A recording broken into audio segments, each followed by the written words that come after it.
თბილისის საარობის ხდომაზე დღეს დედაქალაქის ბიუჯეტის საკითხს განიხილავენ. მერის ინფორმაციით ქალაქის 2015 წლის მთავარ საფინანსო დოკუმენტში პრიორიტეტული მიმართულებები მოსახლეობის გამოკითხვის შედეგების მიხედვით განისაზღვრა. ეს არის ჯანდაცვა, სოციალური სფერო, ინფრასტრუქტურა, გამწვანება და საბავშვო ბაღების მშენებლობა. ახალ ბიუჯეტში გათვალისწინებულია გარკვეული კატეგორიებისთვის შეღავათები მუნიციპალურ ტრანსპორტში. ყველაზე მეტი დაფინანსება წავა ინფრასტრუქტურის მოწყობისთვის, რომელიც დედაქალაქს საცობებისგან განტვირთავს. დავით არმანიას განმარტებით აღნიშნულ საკითხზე საუბარი უკვე ჰქონდა ევროპის რეკონსტრუქციისა და განვითარების ბანკის წარმომადგენლებთან.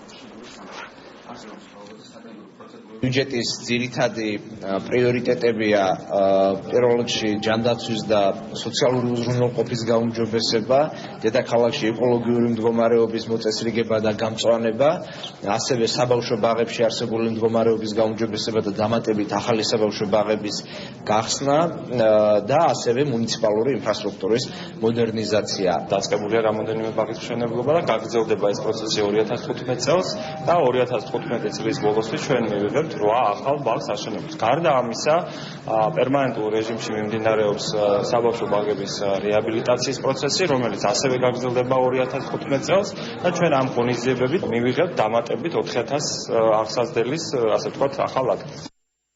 ნაციონალური მოძრაობა საკრებულოს საკუთარ ინიციატივას ავაზობს. თბილისის საცობების გარეშე ოპოზიციამ სპეციალური პროექტი წარადგინა. ფრაქცია მოითხოვს, რომ ახალი კვანძების და ნაგებობებისთვის ქალაქის ბიუჯეტში თანხა გამოიყოს.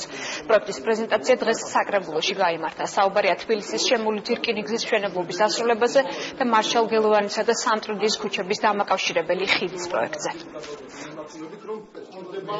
ბატონ ნარმანიასგან მივიღეთ არაერთი დაპირება, რომ მშენებლობა უახლოეს პერიოდში გაგრძელდებოდა რკინიგზაზე, მას მერე რაც ხარვეზები გამოსწორდებოდა და აგრეთვე ხიდის პროექტი, რომელიც დაიწუნეს მხოლოდ და მხოლოდ დიზაინის გამო, შემუშავდებოდა ახალი დიზაინი და ხიდი აუცილებლად აშენდებოდა. ზემოხსენებული დაპირებები სისრუე აღმოჩნდა. ჩვენ მივმართავთ ბატონ დავითს, იმოქმედოს ისე, როგორც შეეფერება დედაქალაქის მერს. ჩემთვის გაუგებარია, რატომ მიმართავენ თბილისის მერიას შემოვლითი რკინიგზის პროექტთან დაკავშირებით. ეს პროექტი არის რკინიგზის პროექტი და შესაბამისად რკინიგზა მუშაობს იმ ტექნიკურ-ეკონომიკური დასაბუთების საფუძველზე, რომელიც მან დაუკვეთა უცხოურ კომპანიას. სხვა დანარჩენ საკითხებს, მათ შორის ხიდთან თუ სხვა სატრანსპორტო ინფრასტრუქტურასთან დაკავშირებით გვიჩვენებს ის კვლევა, რომელსაც ტექნიკურ-ეკონომიკური დასაბუთების სახით ჩვენ განვახორციელებთ ევროპის რეკონსტრუქციისა და განვითარების ბანკის მხარდაჭერით.